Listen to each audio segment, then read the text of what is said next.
Hello viewers, welcome to Abhijit helpline. আজকের ক্লাসে আমরা দেখব আমাদের উইন্ডোজের মধ্যে কোনো একটি ফোল্ডার ক্রিয়েট করা থাকলে সেই ফোল্ডারের মধ্যে যে আইকনটি দেওয়া থাকে, এখন আমরা এই আইকনটিকে চেঞ্জ করে যদি উইন্ডোজের ডিফল্ট আইকন ইউজ করতে চাই তাহলে আমরা কীভাবে করব। তো সেই জন্য প্রথমে আমাদের ফোল্ডারটি সিলেক্ট করে নিতে হবে। দেন ফোল্ডারের উপর রাইট ক্লিক করে আমরা এখন চলে যাব প্রপার্টিস অপশানে।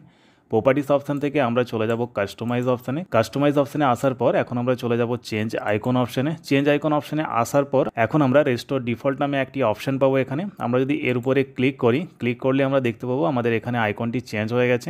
এখন আমরা অ্যাপ্লাই অপশানে ক্লিক করে যদি ওকে বোতামে ক্লিক করি, আমরা দেখতে পাবো আমাদের উইন্ডোজ সিস্টেমে যে ফোল্ডারটি ছিল, উইন্ডোজের যে ডিফল্ট ফোল্ডার আইকন, সেটি আমাদের এই ফোল্ডারের মধ্যে অ্যাপ্লাই হয়ে গেছে।